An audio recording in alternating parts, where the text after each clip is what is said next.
हमारा ये सेशन है सोशल मीडिया के दौर में हिंदी कहानी का संकट। बचपन में तो हमने बहुत कहानियां सुनी है, अभी भी आप में से कोई जो कहानी सुनता है? सिर्फ आप एक्टिव हैं, सुपर एक्टिव हैं आप। बाकी इधर वालों के पास तो कोई कहानी ना अभी सुनने का है ना आप लोग ने बचपन में ही सुनी है बस आपने।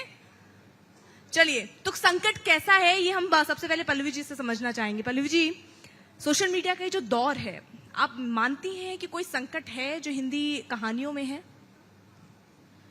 ये कहने से पहले मैं कहूंगी आप सबसे कि कल्पना कीजिए एक अंधेरी गली है, वहाँ कोई प्रकाश नहीं है, चंद्रमा का भी नहीं, और अचानक वहाँ एक लैंप पोस्ट आ जाता है, दूधिया रोशनी वाला। तो सोशल मीडिया वही लैंप पोस्ट है जो हर उस जगह प्रकाश कर रहा है जहाँ पे चंद्रमा का प्रकाश कभी गया नहीं या जा नहीं पाया, जाना चाहा नहीं। लेकिन होना ये चाहिए था कि इस क्रम में ये नहीं भूलना था कि आंखें खोलकर चलना पड़ेगा आपको। हम क्या कर रहे हैं कि दूधिया रोशनी के प्रकाश में ये आंखों के खोल करके ध्यान से चलना भूल जा रहे हैं, और जब सवेरा होता है तो ना आंखें रहती है ना वो दूधिया रोशनी रहती है। तो हिंदी में संकट तो मैं नहीं कहूंगी कि हिंदी में संकट आया है। हाँ, अगर कुछ आया है तो संक्रमण आया है भाषा का, और ध्यान की कमी आई है पाठकों में। बहुत सारे ग्रुप बन रहे हैं हिंदी के, कुछ क्लिष्ट हिंदी लिखते हैं, कुछ सरल भाषा को कहते हैं कि वो हिंदी का भविष्य है, युवाओं में वो ज्यादा प्रचलन में है। इनसे अलग एक है इंस्टाग्राम, फेसबुक, रील्स। आप देख सकते हो कि अब तो रील्स की जगह थ्रेड भी आ गए हैं, क्योंकि धैर्य नहीं है, अवकाश नहीं है बैठ करके सोचने का। और भाषा का संक्रमण इस हद तक हो गया है कि अगर मैं अभी आप सबसे पूछूं कि उम्र किसे कहते हैं तो आप कह दोगे age is just a number. और अगर आप मुझसे पूछो कि उम्र किसे कहते हैं तो मैं कहूंगी निर्मल जी के शब्दों में, उम्र एक वह पुल है जो जिंदगी पर डाला गया है, जिस पे खड़े होकर जब भी आप नीचे की तरफ देखोगे आपको एक नया अनुभव होगा। ये है भाषा में कमी आ रही है, लालित्य की कमी, क्लिष्टता की नहीं, लालित्य की। तो संकट हिंदी कहानी पे नहीं है, क्योंकि कहानी नवपाषाण युग में भी थी, तब भी पत्थरों पे उकेरी जाती थी कहानी। संकट पाठकों पे है और संकट लेखकों पे है। क्या बात है, क्या बात है। शारदा जी, आपका अपना ओपिनियन क्या कहता है इसको लेकर? संकट पर असल में देखिए, जैसा कि पल्लवी जी ने कहा कि संकट निर्भर करता है कि आप उसे मान रहे हैं नहीं। तो इसका दो पक्ष है, सकारात्मक भी है और नकारात्मक भी है। हम सब जानते हैं कि साहित्य के प्रचार प्रसार में सोशल मीडिया की बहुत बड़ी भूमिका है। जो उदीयमान लेखक लेखिकाएं हैं उनको एक प्लेटफॉर्म मिला है, जो प्रतिष्ठित लेखक हैं उनको प्रचार प्रसार में सुविधा मिलती है। ऐसा एक पाठक वर्ग है जो, या लेखक भी कह सकते हैं, जिन्हें साहित्य के बारे में कुछ भी पता नहीं था, इल्म नहीं था साहित्य क्या चीज है।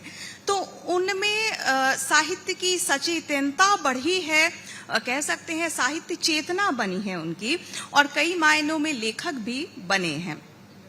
लेकिन अगर नकारात्मक पक्ष कहें तो ये है कि कहीं ना कहीं सोशल मीडिया में ज्यादा वक्त बिताते बिताते, क्योंकि वहाँ एक बहुत बड़ी समस्या है कि आप वीडियो देख रहे हैं, रील देख रहे हैं और लगातार खुश हो रहे हैं 2, 3, 4, 6 घंटे, और आपको पता ही नहीं है कि आपका वक्त निकल गया है, और आप असल में असंतुष्टि ही लाते हैं। आप लगातार हैं, हर दिन है, महीने, साल, और आप असंतुष्ट हैं। लेकिन वो वक्त अगर आप साहित्य में लगाते, पढ़ने में, तो हो सकता है कि पढ़ते पढ़ते, क्योंकि साहित्य मानवीयता लाती है, कलात्मकता लाती है, धैर्य भी लाती है, और जीवन को समझने की मनोदशा लाती है। तो कहीं ना कहीं आप साहित्य से नहीं जुड़ पा रहे हैं, यानी आप जीवन से नहीं जुड़ पा रहे हैं, यथार्थ से नहीं जुड़ पा रहे हैं। आप यथार्थ में हैं, मतलब हम तो समाज में ही हैं, लेकिन असल में यथार्थ क्या है अगर कहें मुझसे तो सोशल मीडिया में शहर केंद्रित मनोदशा, मानसिकता ज्यादा बनती है। गांव की कठिन समस्याएं, भीतरी समस्याएं हमें पता नहीं है और हम जानना भी नहीं चाहते हैं।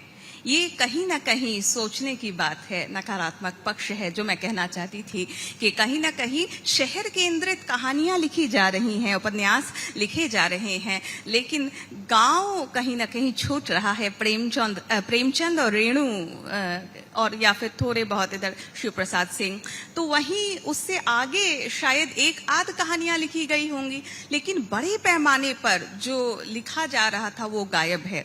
तो दोनों ही पक्ष है अगर मुझसे पूछेंगे तो। लेकिन आपने कहा कि आज की पीढ़ी जो है वो इनसे नहीं जुड़ पा रही है। हम जिस तरह का साहित्य रखना चाहते हैं, जिस तरह की उनके अंदर वो क्षमता डेवलप करना चाहते हैं, वो नहीं हो पाता क्योंकि रील का समय है। तो जो दिखता है वो बिकता है, ये भी है। हर इंसान टाइम पास करना चाहता है, समय कटता नहीं है, समय है भी नहीं और समय कटता भी नहीं है, ये बड़ी दुविधा है। तो ऐसे में ये कैसे ये चेतना जागृत हो आम युवाओं में कि वो रील से ज्यादा इन चीजों में दिलचस्पी दिखाएं और ये सोचें कि रील देख के वो समय ही बर्बाद कर रहे हैं, इसको करके कम से कम अपना व्यक्तित्व निखार रहे हैं। असल में देखिए, ये तो स्व सचेतनता है। तो एक तो आपको बहुत जैसे मैं कहूँ, मान लीजिए बहुत अच्छे विद्यार्थी जो होते हैं, बचपन में क्लास 10 में उनको एग्जाम देना है, या बचपन से ही कुछ विद्यार्थी होते हैं पढ़ने लिखने में बड़े अच्छे होते हैं, वो क्या करते हैं, अपने आप को सबसे पहले समाज से काटते हैं। अब देखेंगे बहुत कठिन बनना पड़ता है, कठोर बनना पड़ता है, हर शादी में नहीं जाते हैं, ऐसे कम होते हैं, और बहुत कष्ट करके अंततः खूब अच्छे नंबर लाते हैं। मैं ये नहीं कह रही कि अच्छे नंबर लाना ही जीवन का उद्देश्य है, जीवन का उद्देश्य तो बहुत कुछ है, लेकिन उसी तरह से ये जो सोशल मीडिया की समस्या है वो ये है कि वो खींचती बहुत है, वो आपका ध्यानाकर्षण बहुत करती है। तो वहां से अपने आप को खींचकर अपने मूल्यवान समय को, जितना भी समय बचता है, पहले ये होता था कि उस समय लोग साहित्य पढ़ते थे, तो उस समय को साहित्य में लगाना, कहानी हो, उपन्यास हो, कविता हो, उसको पढ़ना और लगातार पढ़ना। लगातार पढ़ते हुए हमें समझ में आता है कि साहित्य क्या है, ये भी तो समझना जरूरी है। साहित्य में ऐसी कौन सी चीज है? आपने कहा इसमें समय देना पड़ेगा, लगातार पढ़ना पड़ेगा। मुझे लगता है इतना ही वक्त जो है वो लोगों के पास नहीं है। आप वो चीज डेवलप करें। आप देखिए, रील देख के आपको कुछ डेवलप नहीं करना है, वो आप देख रहे हैं, हर इंसान अपनी तरीके से या तो कॉमेडी देख रहा है या अपने अपने तरीके की चीजें देख रहा है, लेकिन इसमें डेवलप करने वाली चीज अगर किसी के अंदर वो कीड़ा कैसे पैदा हो, अगर वो नहीं है, मैं ये चीज समझना चाह रही हूँ, क्योंकि ये इनके लिए भी हेल्पफुल होगा। बहुत सारे लोग होंगे जिसमें इंटरेस्ट नहीं दिखाते होंगे, ना साहित्य पढ़ने में अच्छा लगता होगा, बोरिंग होता होगा, खोलते आपको नींद आ सकती है, तो ये सारी चीजें होती होंगी। तो ऐसे लोग, क्योंकि ये ऐसी चीज है जो आपको रील से बहुत दूर और बहुत अच्छे की तरफ ले जाएगा, उसको कैसे परिवर्तित करें? क्या आसान तरीका हो सकता है? आसान आप तरीका कुछ कहना चाह रही हैं? ऑक्टेविया बटलर है, उन्होंने कहा है, लिखने वालों के लिए है ये, जो आपने कहा, उन्होंने कहा है कि जब हम लिखना शुरू करते हैं तो हम कैसे लिखते हैं, हम ये सोचकर लिखते हैं कि हम कोई बहुत बड़ा महापुराण लिखने वाले हैं, इससे अच्छा ना कुछ लिखा गया है ना आगे लिखा जाएगा। तो मैं इनसे यही कहूंगी कि जब आप पहला भी कोई अक्षर, कोई वाक्य लिखेंगे तो आपके अंदर यही भावना आएगी कि मैं जो लिख रहा हूँ इससे अच्छा ना कुछ लिखा गया है ना कभी लिखा जाएगा। तो रील्स जब आप किसी और की देखेंगे, उसकी देखने की बजाय आपको लगेगा कि मैं कोई 2 पंक्ति ऐसी लिखता या लिखती हूँ जो शायद कल को महाकाव्य की तरफ मुझे ले जाए, या कोई मैं बहुत बड़ी बच्चन बन जाऊं या निर्मल वर्मा या स्वदेश दीपक की तरह कुछ बन जाऊं, वो 2 पंक्ति आप लिखना चाहोगे। तब आप शायद रील्स से थोड़ा हटोगे, वो 2 पंक्ति लिखोगे, फिर उनको रिकॉर्ड करोगे। 2 पंक्ति भी आजकल ना हनी सिंह से ज्यादा इंस्पायर्ड होती हैं। लोग यहाँ पर रैप ज्यादा लिखना चाहेंगे बशर्ते कहानियों नहीं, ऐसा नहीं। अगर ऐसा होता तो प्रेम कविताएं इतनी नहीं लिखी जाती। आज के समय में अगर सबसे ज्यादा कोई लिखी जाने वाली चीज है वो 2 हैं, एक है प्रेम कविता, दूसरा है विरह, विपदा, दुख। प्रेमी दूर है, प्रेमिका दूर है, या साथ में है तो किसी कारणवश विरह हो गया है। आज के समय पे यही 2 चीज युवाओं को बहुत ज्यादा आकर्षित करती है। जीवन भी है, जीवन परिचय भी है, जीवन दर्शन भी है, उस पे भी लिख रहे हैं, लेकिन प्रेम को आज भी किसी ने कोई पीछे नहीं कर पाया है। क्योंकि आप स्वदेश जी कहा करते थे कि 3 चीजें कोई किसी को नहीं सिखा सकता। पहला प्रेम करना, दूसरा लिखना, और तीसरा अपने, जैसे इतनी भीड़ में भी अपने आप को अकेला फील करके खुद से बात करना।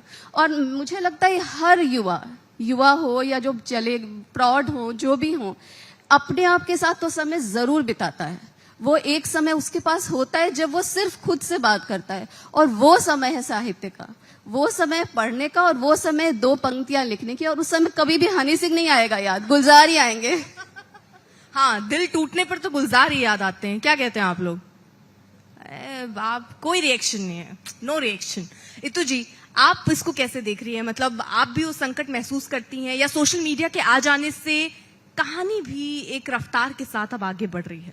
उमा जी, आपका बहुत बहुत स्वागत। आप थोड़ा सा लेट थी, लेकिन आप आई, बहुत अच्छा लगा। अर्पिता, मैं इसको कोई संकट नहीं मानती, सोशल मीडिया को। सबसे पहली बात यह है, इसे मैं एक अवसर के रूप में देखती हूँ कहानी के लिए, क्योंकि कहानी जो होती है वो हमारी सुनने और कहने की आदिम प्रवृत्ति है। जो बात कोई नहीं समझता है उसको हम लोग कहानी बनाकर समझा देते हैं। तो ये जो बातें हैं ना कि विद्यार्थी ये नहीं कर रहे हैं या नए, वो कहानी सबको ठहराती है थोड़ी देर के लिए। तो ये जो कहानी, हिंदी कहानी के बड़े नायक हैं, उनको अपने युवाओं तक पहुंचाने के लिए सोशल मीडिया ने बहुत मदद की है। आप देखिएगा कि YouTube या ऑडियो बुक से लोग कहानी सुन रहे हैं, जो कि आज से पहले शायद बुक खोल के वो नहीं पढ़ते थे, और वो उनको भी सुन रहे हैं जिनका नाम शायद उन्होंने नहीं सुना, और सुनने के बाद कहते हैं कि ये इस कहानीकार का हमने सुना, और ये सुनने की प्रवृत्ति बढ़ी है। और ये मुझे दुखद नहीं लगती, क्योंकि हमने आदिम काल से सुनकर ही सीखा है। तो ये सुनने की प्रवृत्ति जो सोशल मीडिया ने, कह सकते हैं कि हमें एक ऐसे जमाने की ओर वापस ले जा रही है जहां हम फिर से सुनना शुरू कर रहे हैं, देखना और सुनना शुरू कर रहे हैं। लिखा हुआ भी पढ़ा जाएगा, क्योंकि जैसे ही आप 3 कहानियां सुन लेंगे, उसकी बाकी कहानियों की आप तलाश करेंगे। तो ये जो साहित्य के प्रति अनुराग है, वो इन माध्यमों के द्वारा ही पैदा हो भी रहा है। एक लेखक छपकर 100 लोगों तक पहुंचता था, 1000 लोगों तक पहुंचता था। उसके उस किताब के कुछ पेजेस अगर हम पोस्ट कर देते हैं तो वो लाखों लोगों तक एक बार में पहुंचता है। तो ये पाठक और लेखक के बीच की दूरी इतनी तेजी से पहले कभी कम नहीं हुई थी जो सोशल मीडिया के दौर में हुई है। निश्चित रूप से कुछ उसकी सीमाएं हैं। कौन सी ऐसी तकनीक है जो अपने साथ कमियां नहीं लाती है? वो मनुष्य की बनाई तकनीक है, और मनुष्य ही उसका इलाज भी खोजता है। जैसे अब AI तकनीक है, बहुत से लोग डरे हुए हैं कि पता नहीं हमारी बुद्धि के ऊपर उनकी बुद्धि होगी, लेकिन हम जानते हैं कि अंततः हमारी रचनात्मक प्रतिभा को हम ही चुनौती दे सकते हैं, कोई मशीन नहीं दे सकती। तो चाहे वो कहानी लिखना हो, कविता लिखनी हो, और नए बच्चे लिख रहे हैं, ढेर लिख रहे हैं, ठीक है, अपरिपक्व है, लेकिन उनको पाठक मिल रहे हैं। ये उनकी रचनात्मकता के लिए हम लोग क्या करते थे पहले? कविता कौन नहीं लिखता है? हर बच्चा एक ही उम्र में जैसे भी 2-4 लाइन जरूर लिखता है, लेकिन क्या होता है, बहुत खराब लिखा है बोलकर छिपा देते थे। लेकिन अब हम इतना साहस करते, पोस्ट करते हैं, और अगर 20-25-100 लाइक आ गए तो हम अगली कविता लिखने की सोचते हैं। तो हम नए रचनाकार भी पैदा कर सकते हैं। तो दृष्टिभंगी थोड़ी बदलनी चाहिए। भाषा भी बदल रही है निस्संदेह। जो क्लासिकल भाषा थी वो ज्यादा देर बचती नहीं है, तो उसे छोड़ना नहीं चाहिए। ऐसे बच्चे जब, ऐसे लोग, ऐसे नए लेखक जब मौका पाते हैं तो अपने को सुधारने की भी कोशिश करते हैं, और जब उनको मौका मिलता है तो वो अपने को उस स्तर तक ले जाने की भी कोशिश करते हैं। एक चीज मैं आखिरी जोड़ूंगी कि ये सही बात है कि हम सब रील्स की दुनिया में हैं, और ये मैं पूरे आपको उससे कह रही हूं कि ये सिर्फ बच्चे नहीं हैं, बड़े भी हैं, बूढ़े भी हैं। तो ये रील्स की समस्या अपनी समस्या है, वो दूसरी जगह है। इससे मुझे नहीं लगता कहानी के संकट से, जिस विषय पे हम बात कर रहे हैं, रील्स कहीं वो करती है। शायद हम लोग छोटी छोटी कहानियां रील्स में डालें तो वो बच्चों तक या पाठकों तक पहुंचे। तो मैं इसको हमेशा अवसर की तरह देखती हूं, क्योंकि मैंने भी अवसर लिया है। तो बाकी लोग भी सुनने में, हमारे पास समय नहीं है, हम रास्ते में हैं और हम कान में लगा के गाना नहीं सुन रहे हैं, हम प्रेमचंद की कोई कहानी सुन रहे हैं, हम मंटो की कोई कहानी सुन रहे हैं, और इस तरह से कहानियों की दुनिया हमारे साथ साथ चल रही है। तो ये एक बहुत, मुझे लगता है, एक सकारात्मक पक्ष है सोशल मीडिया का। बिल्कुल। उमा जी, हम संकट की बात कर रहे हैं, हम नए दिशा की बात कर रहे हैं। आपने एक दिशा की और सकारात्मक बात की। आपने कहा कि कैसे कहानी को हम एक सकारात्मक वे पे ले जा सकते हैं सोशल मीडिया के माध्यम से। आप क्या देखती हैं? संकट देखती हैं सोशल मीडिया के आने से, या फिर आप देखती हैं कि सकारात्मक पहलू है, पहले कम रीच थी, अब ज्यादा रीच है कहानियों को लेकर लोगों के बीच? आपका बहुत बहुत शुक्रिया। और सबसे पहले तो मैं आपसे और दर्शकों से माफी चाहती हूँ कि मैं देर हो गई। सोशल मीडिया है तो रीच तो है, इसमें तो कोई संदेह नहीं है। लेकिन बात हम कर रहे हैं कि सोशल मीडिया में कहानी पर संकट विषय थोड़ा सा मैंने इसको अलग ढंग से लिया है। कहानी का संकट, किनकी कहानियों का संकट? जो हमारे प्रतिष्ठित कहानीकार हैं वो सोशल मीडिया पर नहीं है, आपको ये गौर करना होगा। कौन से कहानीकार सोशल मीडिया पर हैं, कौन सी कहानियां सोशल मीडिया पर है, अब हमारा मुद्दा ये है।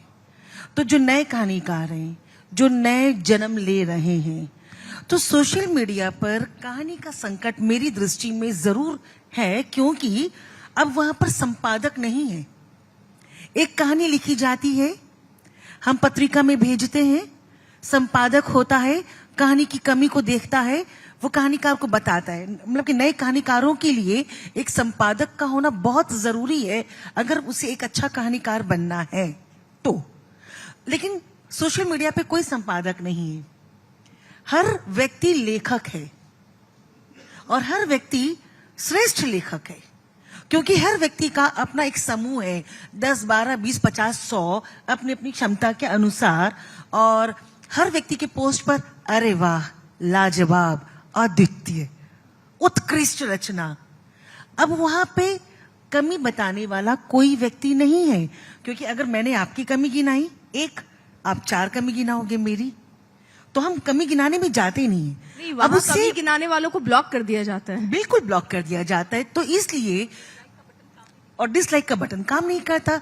तो इसलिए मेरी नजर में सोशल मीडिया पर नई कहानीकारों के लिए संकट का दौर है, क्योंकि जो प्रतिष्ठित कहानीकार है वो सोशल मीडिया पे है नहीं, उनकी कहानियां आती नहीं, बल्कि उनकी कहानियां हमारे जैसे कलाकार अभिनय के साथ पाठ करते हैं, जो लोगों तक पहुंचता है। तो अच्छी कहानियां पाठ के जरिए पहुंच रही है। लेकिन जो नए कहानीकार हैं, जिन्हें अभी ककहरा सीखना है, उनके लिए तो ये बहुत बड़े संकट का दौर है, क्योंकि वो अच्छा क्या हो सकता है वो समझ ही नहीं सकते हैं। जैसे कि मैं कहानियों का पाठ करती हूँ और मेरे लिए सोशल मीडिया बहुत अच्छा साधन है, क्योंकि मैं 2 चीजें दिखाना चाहती हूँ, कलाकार की भूख कि मैं दर्शकों तक पहुंचूं, और दूसरी भूख एक पाठक की कि अच्छी रचना में दर्शकों तक पहुंचाऊं। तो ऐसी संख्या कितनी है? अभी तो जी बता रही थी कि हम YouTube पर कहानी सुन लेते हैं और हम टाइम रास्ते चलते, लेकिन मेरा ये मानना है कि आप किसी काम को करते हुए या टाइम को पास करने के लिए अगर आप कहानी सुन रहे हैं तो कहानी के मर्म को नहीं छू सकेंगे। कहानी को सुनने के लिए भी आपके पास एक माहौल होना चाहिए। अगर ये बातें अभी मैं कह रही हूं, इस माहौल में अगर आप मेरी बातें नहीं सुन रहे हैं तो नहीं समझ पाएंगे कि मैं किस संकट की ओर इशारा कर रही हूं। तो मेरी नजर में सोशल मीडिया के दौर पर सिर्फ कहानी का संकट नहीं, बल्कि कविता पर भी संकट है। और उपन्यास और नाटक तो खैर यहाँ है ही नहीं, क्योंकि वो लंबी विधा है ना, तो लंबी चीजों के लिए जगह नहीं सोशल मीडिया में। 2 मिनट 5 मिनट का ही स्कोप है। आप एक लंबा पोस्ट लिख दीजिए, कोई नहीं पढ़ेगा। 2 लाइन का लिखिए, जैसे आपने 2 लाइन की शायरी कर दीजिए, हाय रे हाय, कितने कमेंट्स आएंगे कि आप जवाब नहीं दे पाएंगे, आप सिर्फ लाइक करके छोड़ देंगे। तो संकट है। सोशल मीडिया अवसर की तरह भी नहीं है, ये एक टाइम पास है, जिसको हम कह सकते हैं अपने निठल्लेपन को दूर करने का एक साधन है। क्या बात है। अच्छा, अब आपने कहा कि एक माहौल होना चाहिए कहानियों के लिए। ये मुझे लगता है इससे बढ़िया और बेहतरीन माहौल नहीं हो सकता। हमारे सामने ये सारे श्रोता हैं, आप जैसे कहानीकार कह लीजिए, प्रतिभा के धनी लोग हैं। तो अगर एक एक छोटी छोटी कहानियां हो जाएं आप सबसे, अगर आप सुना सकें आप में से जो कोई अगर आपने कही होती तो मैं कहानी लेकर आती। कहानी तो आप लोग इतने उस दुनिया में रहते हैं कि लेकर आने की जरूरत नहीं होती होगी, मुझे लगता है। कहानी नहीं, लेकिन कहानी बड़ी होती है ना। एक अंश चलिए मैं सुना देती हूँ। कहानी नहीं है बल्कि कविता का एक अंश मैं सुना देती हूँ आपको। मैंने कहा ना कि हम कलाकार हैं, हम लोग ना बड़े लालची होते हैं, मौका मिलता है हम शुरू हो जाते हैं। मेरे कुछ साथी यहाँ बैठे हुए हैं, मुझे पता है। बोलिए संगीता जी, क्या मैं पूछ सकती हूँ उनसे, वो कुछ कह रही है? हाँ, अरे बिल्कुल। जी संगीता जी, मुझे याद नहीं है संगीता जी, क्या कहा आपने? मेरा मोबाइल मेरे आपके पास है, मैं ले लूं उनसे? ये सोचिए, ये आपके साथ है? ये हमारी साथ मेरी अच्छा, आर्टिस्ट ठीक है, है। आप ले लीजिए, तब तक पल्लवी जी। जी कुछ सुना देती हैं। कहानियाँ कहाँ से शुरू हुई? कहानियाँ न्योलिथिक एरा से शुरू हुई, पाषाण युग, नव पाषाण युग से। लेकिन हिंदी की पहली कहानी कौन सी है, कोई जानता है? ये भी एक विवाद का विषय है, लेकिन फिर भी जिस हिंदी की पहली कहानी को कहानी तो मान उसने लिया कहा गया था, है है ना? पहली कहानी उसने कहा था, जी? उसने कहा था। नहीं, वो नहीं है, वो चंद्र प्रसाद गुलेरी जी की कहानी 1907 की है। जी। जिसकी मैं बात करी वो 1900 की कहानी है। जी। बहुत सारी कहानियों के बीच विवाद है, लेकिन जिस कहानी को माना गया कि पहली कहानी है वो माधवराव जी की कहानी है, एक टोकरी भर रेत। तो वही कहानी मैं सुनाऊंगी आपको, छोटी सी कहानी। क्या बात है, पहले तालियां होनी चाहिए।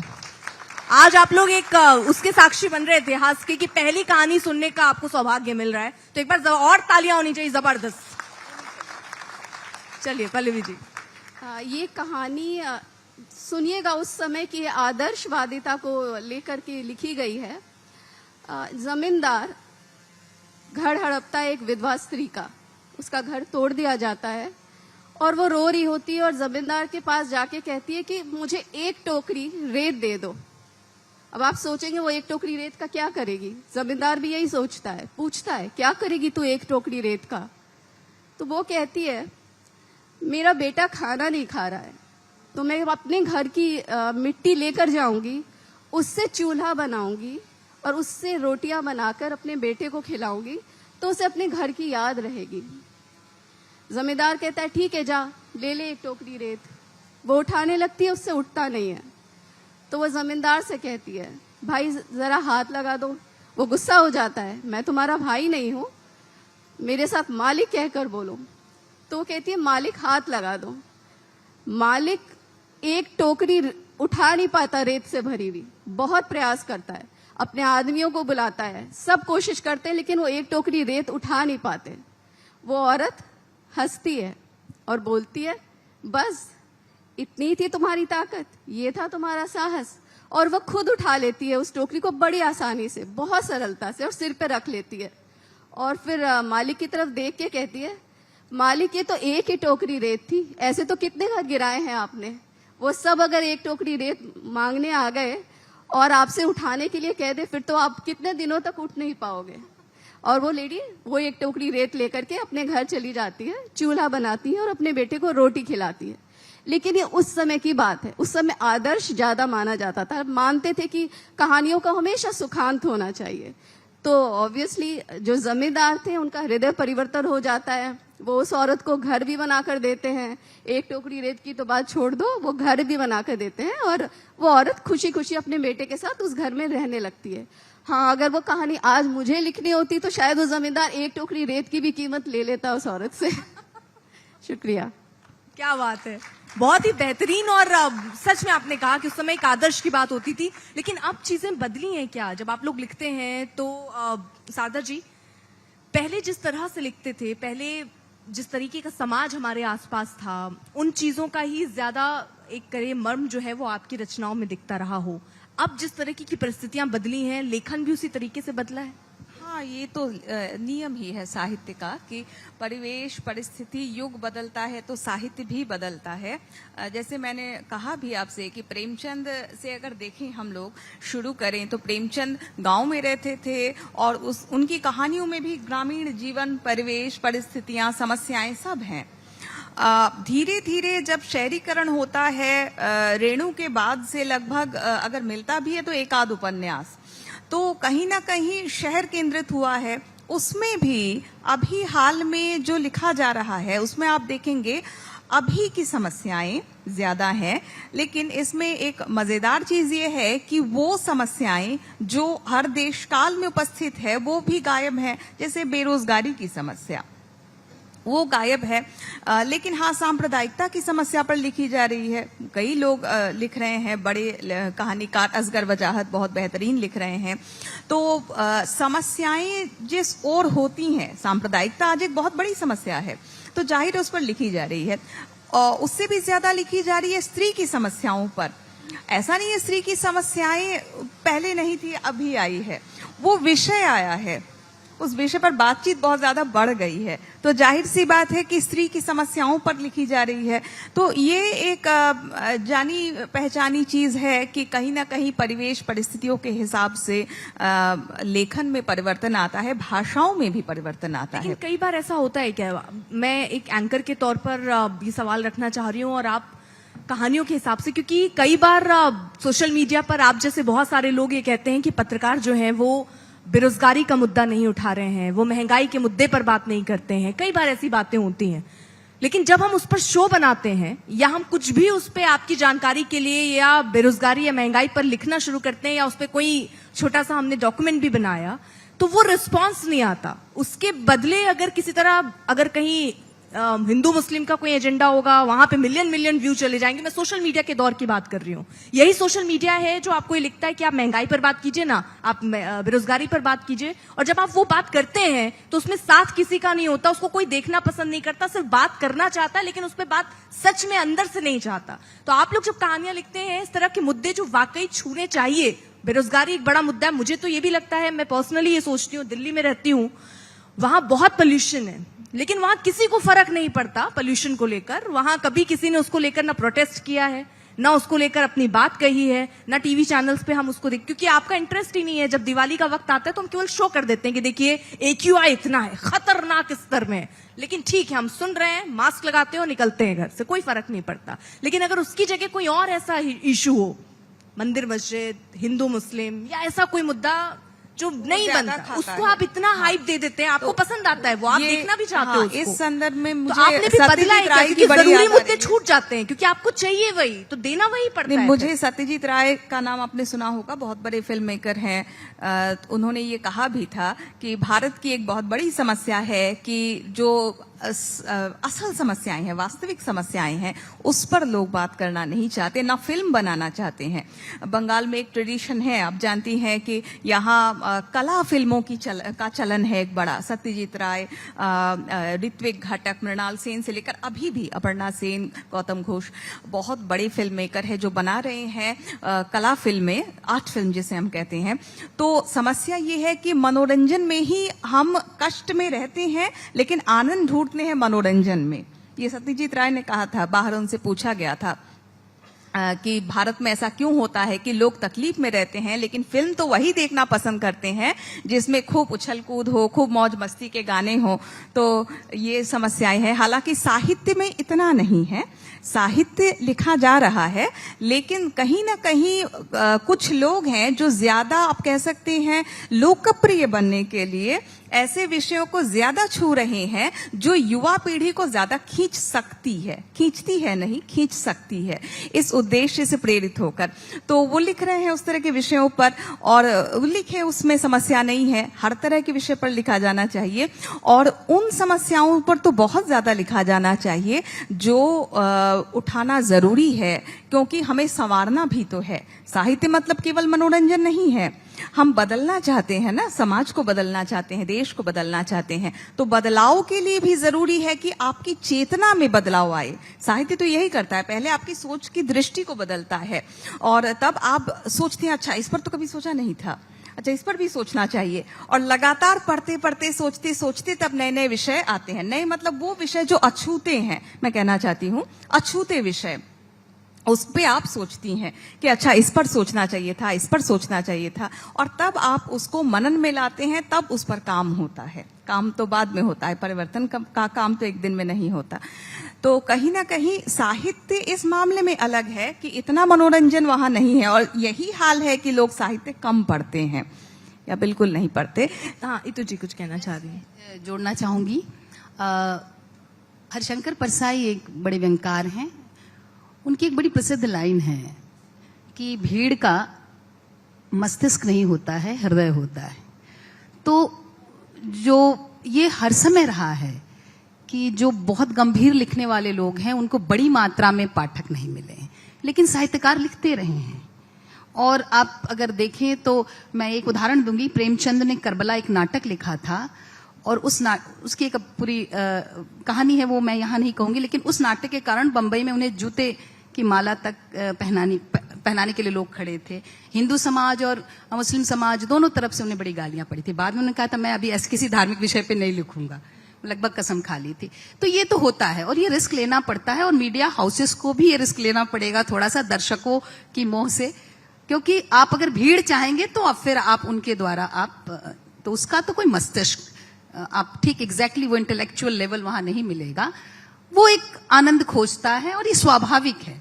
अब उस आनंद के भीतर कैसे एक साहित्यकार एक कह सकते हैं ना कि एक ज्ञान की बात या विचार की बात दे सकता है, ये लगातार ये लड़ाई रही है साहित्यकारों की, हर लेखक लड़ता रहा है इसके लिए। तो जहां हम भीड़ के लिए लिखेंगे वहां तो थोड़ा स्तर, तो मीडिया के साथ जो आपने वो उठाया कि हम लोग जब गंभीर विषयों बनाते हैं तो ये आपको तैयार रहना पड़ेगा कि ऐसे विषयों पर जब भी हम कुछ बनाएंगे तो थोड़ा व्यू हमारा कम होगा। नहीं, लेकिन मुझे ऐसा लगता है केवल बात व्यू की नहीं है, बात यह है कि अगर आप मैं ये चाहती हूं कि जो युवा है, अब जिस तरह सब चीजें बदल रही हैं, मुझे लगता है आप देखिए फॉरेन कंट्रीज में बहुत जगह ऐसा है कि जहां समुद्र में आप गंदगी फैला रहे हो उसको लेकर लोग प्रोटेस्ट करते हैं। बहुत छोटी छोटी पर्यावरण किसी तरह बदल रहा है, कुछ ऐसे कानून आ रहे हैं जिससे पर्यावरण को असर पड़े, उसको लेकर लोग प्रोटेस्ट कर रहे हैं। लेकिन मुझे दुख होता है जब हमारे हिंदुस्तान में जब पढ़ लिखी हुई ये युवा आबादी छोटी इन चीजों पर, जो बुनियादी चीजें हैं, सांस लेना आपकी बुनियादी चीज है, अगर आप सांस नहीं ले सकते तो फिर आपके पास शुद्ध पानी नहीं है, आपके पास शुद्ध खाना नहीं है, लेकिन इन सब चीजों पे हम आंख बंद करके रखते हैं और ये सच्चाई है। लेकिन मुझे ऐसा लगता है कि इनमें हम तो जगा ही रहे हैं, हमारा काम है, आप भी वही आप अपने लेखन से कर रहे हैं, फिर आप ये सोच रहे भले उनका इंटरेस्ट हो ना हो, हम लिख रहे हैं। मैं भी ये कह रही हूँ कि भले उनका इंटरेस्ट हो ना हो, हम दिखाएंगे। लेकिन मैं इस पे बात करना चाहती हूँ कि उनका इंटरेस्ट क्यों नहीं आए, और उनका इंटरेस्ट इतना आए कि आप भी बाध्य हो वो लिखने के लिए और मैं भी बाध्य हूँ वो दिखाने के लिए। बिल्कुल ये होना चाहिए, ये तो एकदम आदर्श स्थिति है। ऐसा नहीं कि नहीं हो सकता है, मैं इसमें एक चीज जोड़ना चाहती हूँ। मुझे लग रहा है कि हम कहानी को, अभी की जो बातचीत चल रही, मुझे लग रहा है कि हम कहानी को एक प्रोपेगेंडा के तौर पे अचानक लेने लग गए हैं। कहानी साहित्य है और हर कहानीकार जिसमें उनकी अपनी अलग दृष्टि है, उनके अपने अलग भाव हैं। आप जब अमृता प्रीतम को कहानीकार के तौर पे पढ़ेंगी तो वहां पे एक अलग भाव मिलेगा और आप एक अलग दुनिया में जाएंगी। आप मनु भंडारी को पढ़ेंगे तो वो एक अलग भाव की दुनिया है। आप ममता कालिया को पढ़िए, आप गीताश्री को पढ़िए, आप ओमा झुंझुनवाला को पढ़िए, है ना। तो फिर आप असगर वजाहत को पढ़ेंगे, आप रविंद्र कालिया को पढ़ेंगे। हर कहानीकार जरूरी नहीं है कि वो एक ही विषय पे लिख रहा है। खास तौर से आप देखेंगे कि जो स्त्री कहानीकार हैं और जो पुरुष कहानीकार हैं, दोनों की विषय हमेशा आपको अलग मिलेंगे। तो आप कहानी की विषय को लेकर प्रोपेगेंडा की तरफ नहीं जाइए कि हम इस पर लिख रहे हैं या उस पर लिख रहे हैं, या पर्यावरण पे लिख रहे हैं, या गांव पे लिख रहे हैं, या शहर पे लिख रहे हैं। आप उस कहानीकार की भावभूमि पर आपको जाना होगा। आप श्रेष्ठ कहानीकारों को जब पढ़ते हैं तो आप उनकी दुनिया में खो जाते हैं, आप भूल जाते हैं कि ये पर्यावरण पर कहानी है या प्रेम पर कहानी है। और आप जब अमृता को पढ़ते हैं तो आप एक प्रेम की दुनिया में आप अपने आप को खोजने लगती हैं। आप देश भूल जाती हैं, आप पर्यावरण भूल जाती हैं, आप सांप्रदायिकता भूल जाती हैं, है ना।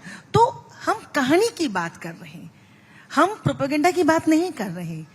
कहानी का संकट हमारे सोशल मीडिया पर क्या है, क्योंकि देखिए रिपोर्टिंग का अपना एक अलग रास्ता है, न्यूज का अपना एक अलग रास्ता है, उपन्यास का अलग रास्ता है, नाटक का अलग रास्ता है, कहानी और कविता का अलग रास्ता है।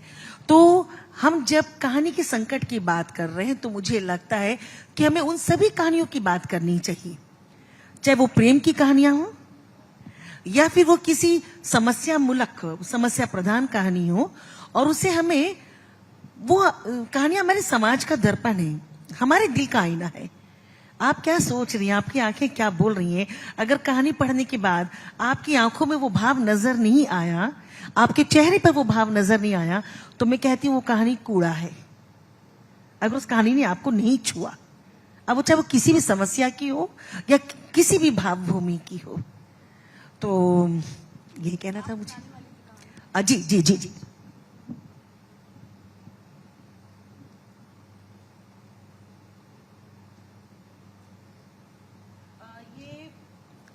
वैसे इन्होंने मुझे 3-4 लघु कथाएं भेजी, लेकिन चूंकि प्रेम पर ही पढ़ने का मेरा दिल हो रहा है। एक छोटी सी लघु कथा है, मैं पढ़ती हूँ, मुझे लगता है कि आप लोगों को पसंद आएगी।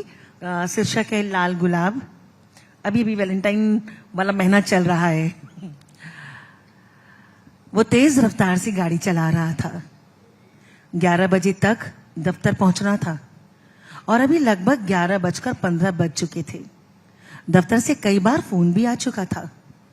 उसे किस किस पहलू पर बात करनी है आज मीटिंग में, यही सब सोच रहा था कि अचानक सड़क के किनारे बनी फूलों की क्यारियों पर उसकी नजर पड़ गई। उसने देखा बड़े बड़े लाल गुलाब खिले थे वहां। खुद ब खुद उसके पैर ब्रेक पर पड़ गए और गाड़ी चरमराती हुई रुक गई। वो उन खूबसूरत फूलों को देखता ही रह गया। उन फूलों का कुछ ऐसा जादुई असर हुआ उस पर कि वो दफ्तर और मीटिंग वगैरह के बारे में भूल गया।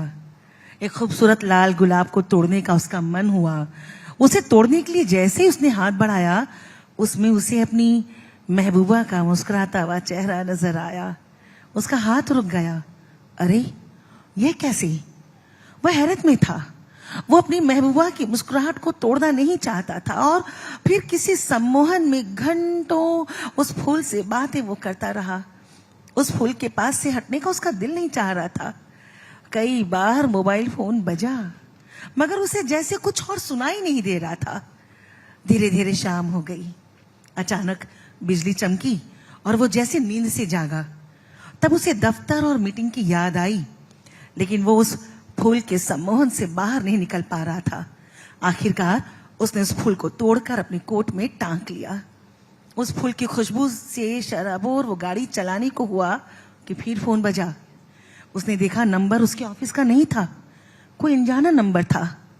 हेलो, वहां से आवाज आई, देखो आखिरकार मैं तुम्हारे सीने पर टांकी गई। और फोन कट गया। वो चकरा गया। आवाज तो उसकी महबूबा की थी। घबराकर उसने अपने महबूबा के घर फोन किया। फोन उठाने वाले ने उसे जो बताया उसे सुनकर वो धक सा रह गया। गाड़ी सामने के पेड़ से टकराते टकराते बची। उसकी महबूबा का इंतकाल 11:20 पर हो गया था। जिस वक्त उसे बड़े से लाल गुलाब में अपनी महबूबा का मुस्कुराता हुआ चेहरा दिखाई दिया था, ठीक उसी वक्त उसने अपने कोट में टंके उस बड़े से लाल गुलाब की तरफ झांक कर देखा।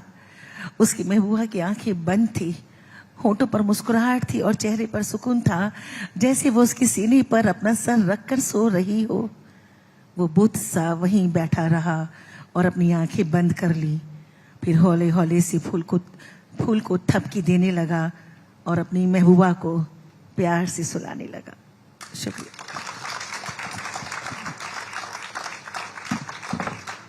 शुक्रिया आप सबका, बहुत बहुत शुक्रिया। आपने जो बात कही थी ना, कई बार कहने में नहीं समझने में मुझे लगता है ज्यादा असर होता है, क्योंकि आपने कहा था कि अगर आपकी कहानी ऐसी ना हो जो आपके चेहरे और आपके हाव भाव में ना दिखे तो वो कहानी कूड़ा है। लेकिन आपने जो कहा, मुझे लग रहा है हर उस चेहरे पर वो चीज महसूस कर पा रही हूं मैं, तो इसलिए ये नहीं कहूंगी कि आपकी कहानी कूड़ा है। आपकी कहानी वो है जो दिल से निकलकर दिल तक पहुंचती। तो तालियां होनी चाहिए जबरदस्त, जोरदार। अब पल्लवी जी, आप भी जरा अपनी लिखी एक कहानी जो है वो प्लीज सुनाइए, क्योंकि मैं ये मुस्कान, ये चेहरे पे जो रौनक है ना, ये खत्म नहीं होना देना चाह रही हूँ। जैसा आपने कहा अभी कि हम इन्वायरमेंट पे नहीं लिखते, पर्यावरण पे नहीं लिखते और बाकी समस्याओं पे नहीं लिखते। हम लिखते हैं, लेकिन हम ऐसे लिखते हैं कि जब आप उसमें डूब के पढ़ो तो आपको वो समस्याएं भी समझ में आए और उस जो कहानी चल रही है जिसमें प्रेम भी होगा, जिसमें मातृत्व भी होगा, वो भी चले। तो ऐसी कहानियां आप ज़्यादा समझ पाते हो, ज़्यादा डूब पाते हो। तो मैं जो कहानी अभी सुनाने वाली हूँ, अब आपकी कही हुई बात आप ध्यान से सुनना, आपको मिलेगा सब कुछ उसमें। कहानी का नाम है सुनैना। सुंदर आंखों वाली सुनैना। प्रेम ही है कहानी। जब मैम ने प्रेम को शुरू किया तो मैं भी प्रेम पे ही कहूंगी कहानी, लेकिन थोड़ी सी अलग है इस प्रेम कहानी में। कहानी शुरू होती है वृद्धाश्रम से। वृद्धाश्रम में हमारी सुनैना बैठी हुई है, बहुत ज्यादा उम्र की नहीं है, 50 के करीब की होगी, और वो वृद्धाश्रम में ये कर रही है कि उसने अपने परिवार से दूरी बना ली है, और अब वो सोच रही है, आजकल के वृद्ध वो नहीं है कि भाई हमें बच्चों के साथ, अगर बच्चे नहीं भी रहना चाहते हैं साथ में तो उन्हें रहना है, नहीं, उनका कहना है कि अब हमने आपको पाल दिया, आप नहीं चाहते तो हम अलग हो जाते हैं, हम अलग होकर रहेंगे। तो वो वहां पे रह रही है और कामकाज भी देखती है वहां का, वृद्धाश्रम का, और बैंक में भी जॉब करती हैं। संडे का दिन है, जैसे आप लोग संडे के दिन आराम करते हो, वो भी आराम कर रही होती है। और वृद्धाश्रम में क्या होता है, रविवार के दिन ही, या वृद्धाश्रम की बात नहीं है, ऑर्फनेज में भी, अनाथ आश्रम में भी, रविवार के दिन सभी लोग कैमरा लेके आते हैं, केक लेकर आते हैं, केक कटता है, खाना खिलाया जाता है, और फिर तस्वीरें लेकर के वही सोशल मीडिया, फेसबुक पे, इंस्टाग्राम पे डाला जाता है कि भाई हमने अपना जन्मदिन इस बार मनाया वृद्धाश्रम में, वृद्ध लोगों के बीच। ऐसा ही करते थे लोग वहां पे। सुनैना को ये पसंद नहीं था तो अलग होके बैठ जाती थी। उस दिन भी बैठी हुई थी, तो पीछे से जो केयर टेकर थी वो आती हैं, वो कहती हैं कि आपसे मिलने कोई आया है, आज कोई अलग है। तो वो बोलती है कि मुझे नहीं जाना उन लोगों के पास जिन्हें कैमरा लेकर के समाज सेवा करना होता है, मुझे उनसे दूरी रखनी है, तुम लोग जाओ। तो वो कहती है कि नहीं, जो आए हैं वो आपसे ही मिलना चाहते हैं, आपका नाम ले रहे हैं। सुनैना गुस्से में उठती है, उठ करके बाहर जाती है कि ये कौन आ गया, इतना सब कुछ सुन रही हूँ कि ऑर्फनेज खरीदने की भी बात कर रहा है ना, ये वृद्धाश्रम। जब वो पहुंचती है और पीछे की तरफ से उस आदमी को देखती है और बोलती है कि आपको गलत फहमी हो गई है, सुनैना किसी बात में नहीं आने वाली है, मैं आपके किसी भी झूठे दिखावे में नहीं आने वाली हूँ। वो आदमी पलटता है उसकी तरफ और फिर सुनैना कुछ बोल नहीं पाती है।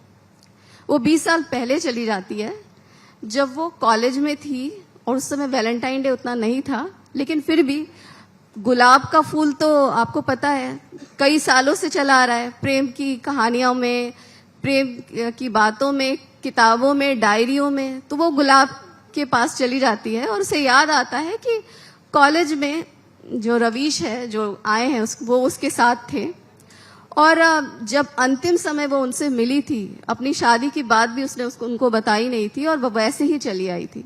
और आज रवीश इतने सालों बाद वृद्धाश्रम में उसके सामने खड़ा था, और वो भी वो ऐसा इंसान जो वृद्धाश्रम में सारी डोनेशन वगैरह सब देखने वाला था आगे से। यानी कि अगर सुनैना को वहां रहना है तो उसे रवीश से बात करनी ही होगी। और सुनैना ये सोच रही थी कि मैंने तो उसे अंतिम समय में ये भी नहीं कहा था कि मैं शादी किससे कर रही हूँ, तुम्हें क्यों छोड़ रही हूँ। तो जब रवीश उसके पास आता है और उससे बात करना चाहता है, तो सुनैना कहती है कि आज मौसम ठीक नहीं है, यहाँ पे बहुत खनन का काम चल रहा है, और पर्यावरण का भी बहुत ज्यादा, आजकल पटाखे वटाखे भी बहुत छोड़ते हैं ये लोग, आप मतलब कुछ कुछ वो बोलने लगती है। तो रवीश कहता है कि देखो, मैं बन चुका हूँ पूरी तरह से शाकाहारी, और दूसरी बात, मैं कोई भी पटाखे लेकर नहीं आया हूँ। तो तुम्हारा जो एक विषय रहता है कि भाई लोग नए साल मनाने आते हैं या बर्थडे मनाने आते हैं तो पटाखे वगैरह लेके आते हैं, रोशनी करते हैं, और रोशनी तक तो ठीक था, शोर करते हैं, वो मैं नहीं करने वाला हूँ, और सबसे ज्यादा शोर तो तुम ही कर रही हो। तो वो पूछती है मैं शोर कैसे कर रही हूँ। तो वो बोलती है कि तुम जो बातें कह रही हो मुझसे, वो इतनी जोर जोर से आवाजें निकाल के कह रही हो कि तुम्हारा कॉलेज का टाइम मुझे याद आ गया कि तुम 50 की तो हो गई, लेकिन तुम्हारी आवाज की खनक वही 20 वाली है। सुनैना उसके बाद कुछ कह नहीं पाती, उसे लगता है कि शायद रवीश उससे लड़ेगा, कहेगा कि तुम मुझे छोड़कर क्यों चली गई, लेकिन रवीश उस विषय में बात ही नहीं करता।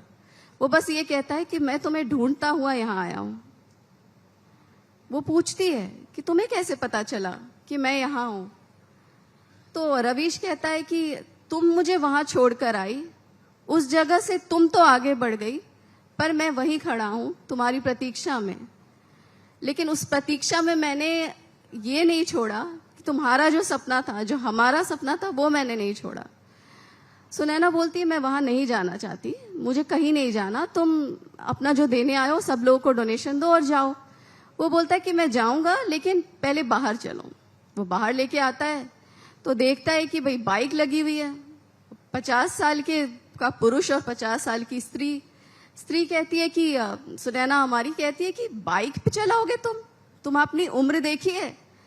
तो हमारा रवीश कहता है भाई बुलाओ किसी जवान लड़के को और बोलो कि कौन मेरी तरह बाइक नहीं चला सकता, और मुझे बताए वो बैठे मेरे साथ और ड्राइव करे, एक टेस्ट हो जाए, टेस्ट ड्राइव हो जाए और देखे कि कौन कितनी स्पीड में गाड़ी चलाता है। सुनैना को समझ जाती है कि जैसे वो कॉलेज में था वो आज भी वैसा ही है, अभी भी उससे बातों में कोई नहीं जीत सकता। तो सुनैना उसके पीछे बैठ जाती है और चली जाती है। उसको थोड़ी दूर पर लेके जाता है। काफी दूर जाने के बाद वो देखते हैं कि छोटा सा एक घर है। उस घर के आसपास बहुत सारे गुलाब के फूल हैं और गुलाब के बीच में एक पेड़ है हरसिंगार का, और वो अक्टूबर का महीना था। हरसिंगार पूरी जमीन पे बिछा हुआ था, उस पूरे रास्ते पे जिस पे गेट खोल करके सुनैना पैर रखती है। उसके पैरों के नीचे फूल आता है। तो सुनैना कहती है कि मैं कैसे चढ़ूं, हरसिंगार पे अपने पैरों का स्पर्श कैसे कराऊं। तो रवीश बोलता है तो तुम मत करो, हर श्रृंगार पे अपने पैरों का स्पर्श मत कराओ, मैं हाथ रख देता हूं हर श्रृंगार और तुम्हारे बीच में, वो स्पर्श भी होगा और स्पर्श नहीं भी होगा। तो वो पूछती है कि ऐसा कैसे, स्पर्श भी होगा और स्पर्श भी नहीं होगा। तो रवीश बोलता है जब हर श्रृंगार मेरे हाथों का स्पर्श पाएंगे और मुझे चूमेंगे, और जब तुम्हारे जो पैर हैं वो मेरे हाथों को चूमेंगे, तो क्या तुमने हर श्रृंगार को नहीं चूम लिया। तो वो उसकी आंखों से आंसू गिरने लगती है और सुनैना आगे बढ़ती है और देखती है कि वहां चारों तरफ पेड़ ही पेड़ है, बहुत सारे पेड़, आम, अमरूद और खूब सारे फूलों के पेड़ हैं, रजनीगंधा, जो जिनकी वो बात करती थी। अपराजिता से पूरा घर ढका हुआ है, अपराजिता के पौधों से। तो वो बोलती है इसकी तरफ देखकर कि तुम्हें मेरा सपना याद है कि मैं हमेशा प्रकृति के बीच रहना चाहती थी। तो रवीश बोलता है कि मुझे याद है कि एक बार किसी ने कहा था, मुझे याद नहीं आ रहा किसने कहा था, कि जब आपको किसी को कहना है कि पेड़ लगाओ, तो उसे ये अगर कहोगे ना कि खूब सारे पेड़ लगाओ, वो कभी नहीं लगाएगा। वो जन्मदिन का इंतजार करेगा, वो अपने विवाह का इंतजार करेगा। लेकिन जब तुम उसे कहोगे कि कहानी लिखोगे, जब उसे एक प्रेम कहानी सुनाओगे, जब उसे अपनी कहानियों में ये सुनाओगे कि मैं उस पेड़ के नीचे बैठा तुम्हें याद कर रहा था, या जब तुम कहोगे कि अपराजिता के पत्तों को मैं जब छू रहा था मुझे तुम्हारा स्पर्श याद आ रहा था, तो एक बार पलट के, मान लीजिए अगर आप में से किसी ने हरसिंगार को नहीं जाना होता या अपराजिता को नहीं जाना होता, मैं जानती हूँ आज घर जाकर आप में से कई लोग ढूंढेंगे कि अपराजिता का पेड़ कैसा होता है, क्या वो वैसा ही होता है जैसा मैम ने कहा, या हरसिंगार के फूल क्या सच में उतने खूबसूरत होते हैं कि जब वो आपके हाथ से उनका स्पर्श चला जाता है लेकिन उनकी खुशबू आपके हाथ से कभी नहीं जाती, वो हमेशा रहती है। तो जब भी किसी को पेड़ लगाने के लिए कहो, उसे कभी मत कहो कि पेड़ लगाओ, उसे हमेशा छोटी छोटी कहानियां सुनाओ उन पेड़ों की। वो कहानी के कारण वो पेड़ उसकी यादों में रह जाएगा, और याद से कभी कोई चीज दूर नहीं जा सकती सुनैना। इसलिए मैंने भी उन यादों को संजो कर रखा, और उन्हीं यादों के कारण वो एक एक पौधा, वो एक एक पेड़ आज मेरे पास है, इस घर में है, जो हम कभी बातें किया करते थे, जो कहानियां हम एक दूसरे को छोटी छोटी सुनाया करते थे, क्योंकि जब हम बातें करते थे तो कहानियों में बातें करते थे। तो क्या अब तुम चलोगी सुनैना, क्या अब तुम रहोगी इस घर में, इस पेड़ों के घर में, इन फूलों के घर में, इस यादों के घर में? शुक्रिया। क्या बात। ये जब आप सुना रही थी तो शायद ऐसी फीलिंग थी कि एक प्रेम कहानी है और प्रेम में ही हम आगे बढ़ रहे हैं, लेकिन लास्ट तक आते आते जो एक मैसेजिंग आपका है कि हाँ, इंसान पेड़ ऐसे लगाने से अच्छा है कि अगर उसको कहानियों से या किसी भावनाओं से जोड़ दें तो शायद लोग उससे कनेक्ट भी हों और इस तरफ आगे भी बढ़ें। एक बार तालियां होनी चाहिए फिर से।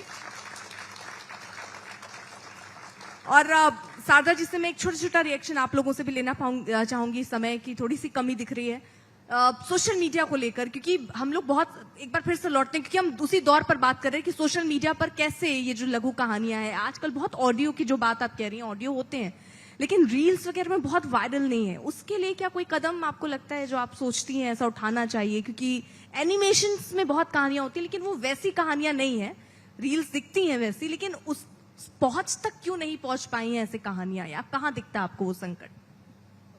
रील्स के जरिए कहानी की बात कर रही हैं। रील्स के जरिए, रील में तो वैसे भी बहुत कम स्पेस होता है, छोटा होता है, लेकिन हम छोटी छोटे वीडियो बना सकते हैं, उसमें अभिनयात्मक तौर पर भी कर सकते हैं और बोलकर भी, जैसे वाचिक शिल्पी करते हैं, तो वो बिल्कुल कर सकते हैं। अच्छे कहानीकारों की कहानियों को अच्छे ढंग से पाठ करके उसके जरिए, मतलब इसे आप कह सकते हैं सोशल मीडिया का सकारात्मक प्रयोग।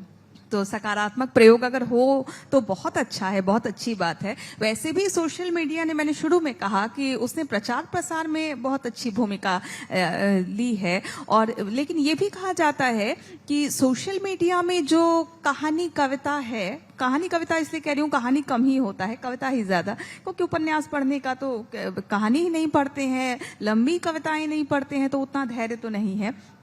लेकिन ये कहा जाता है कि जो कविताएं हैं वो फालतू कविताएं हैं, ठीक इसी भाषा में, कि उसका कोई अर्थ नहीं है।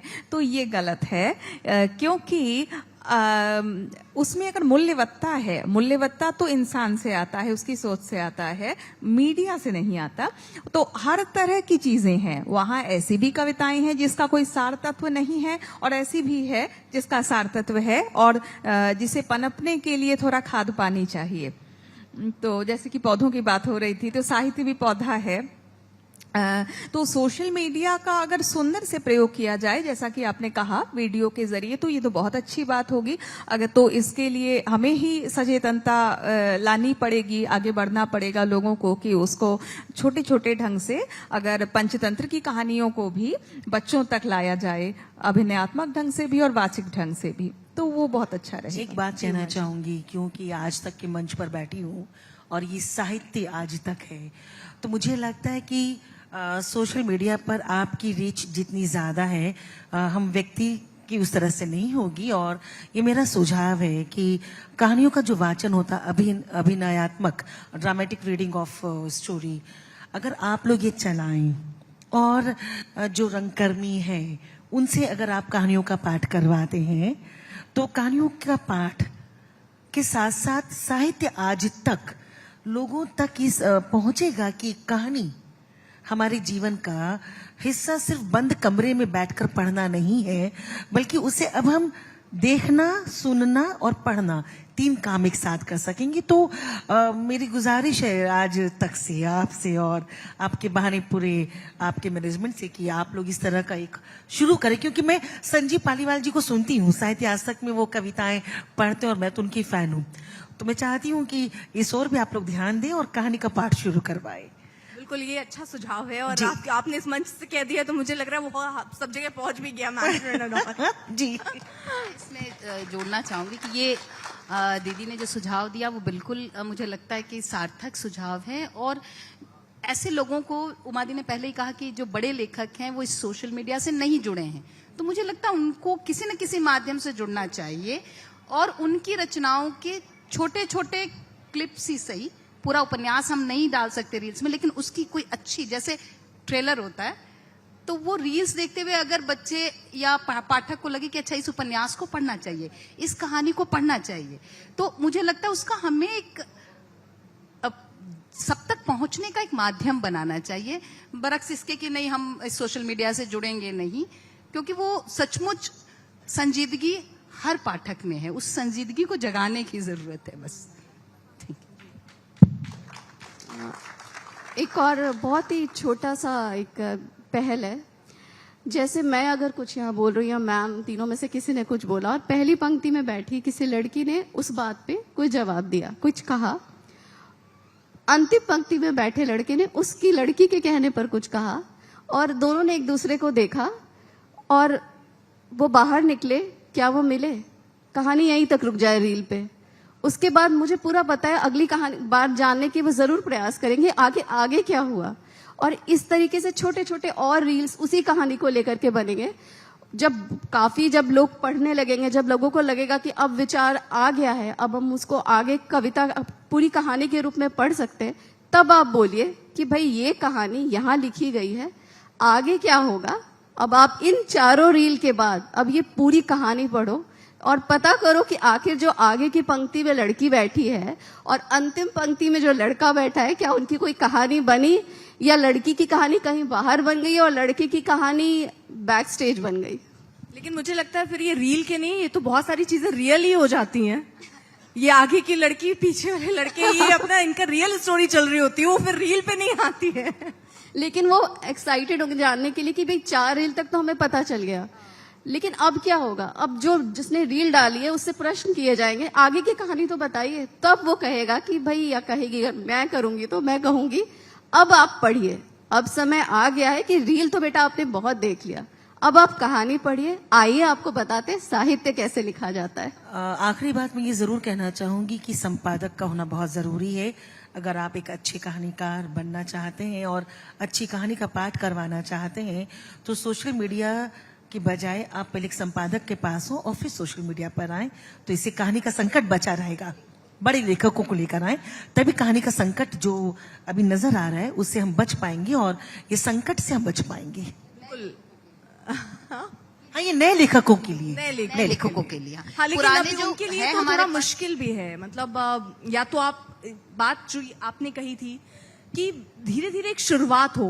आपने कही थी कि हर इंसान जो लिखता है वो सोचता है इससे अच्छा ना कभी लिखा गया है ना कभी लिखा जाएगा। आप उस सोच के साथ शुरुआत करते हैं और हर इंसान वो भी करता है, जैसा आपने भी कहा कि वो लिखता है और उसके बाद उसको अपने पिलो के नीचे रख दिया, अरे बहुत बेकार लिखा है मैंने। लेकिन सोशल मीडिया आपको वो प्लेटफॉर्म देता है, खासतौर पर युवाओं के लिए। आप संपादक की जो बात कर रहे हैं, जब आप उस प्रोफेशन में आगे बढ़ रहे हैं या और सीरियस हो रहे हैं तो आप उधर बढ़ते हैं और संपादक तक जाते हैं। लेकिन वो मैं छोटे सिलसिले की बात कर रही हूँ जिसपे सोशल मीडिया जो है वो बहुत अहम भूमिका निभाती वही है। कि सोशल मीडिया एक लैम्प पोस्ट है, वो सूरज नहीं है, इतना याद रखना है। वो लैम्प पोस्ट है और इन्वेंशन हमारा सबसे पहला क्या था, आग थी। लेकिन आग को भी अगर हमने ध्यान से इस्तेमाल नहीं करते तो सबसे पहले जला देती है ना। तो सोशल मीडिया वही आग है, उसका इस्तेमाल थोड़ा सा सूझबूझ और ध्यान और सतर्कता से करना है। फिर उससे बेटर मुझे लगता है मित्र कोई नहीं होगा सोशल मीडिया का, हिंदी के लिए तो कम से कम, क्योंकि हिंदी बहुत जगह बोली जा रही है, हिंदी बहुत जगह कही जा रही है। जैसे मैम ने कहा कि ऐप्स में, बहुत सारे ऐप्स में बहुत लोग हैं हिंदी के पास, बस थोड़ी सी तर्कता चाहिए, थोड़ा सा भाषा में लालित्य चाहिए बस। आपने आग की बात की तो यहाँ मुझे बताइए कितने लोगों के दिलों में आग है कहानी को लेकर। हाँ, और इस सेशन के बाद कितनों के मन में जगी? सिर्फ 1 2? अरे क्या बात है। बहुत बहुत शुक्रिया आप सबका भी और बहुत बहुत शुक्रिया मैम आप सबका भी इतनी अच्छी और सार्थक चर्चा के लिए। और आपकी जो सुझाव है मैं जरूर चाहूंगी कि उस पर गौर हो। शुक्रिया, बहुत बहुत शुक्रिया। तालियां होते रहनी चाहिए। Thank you so much.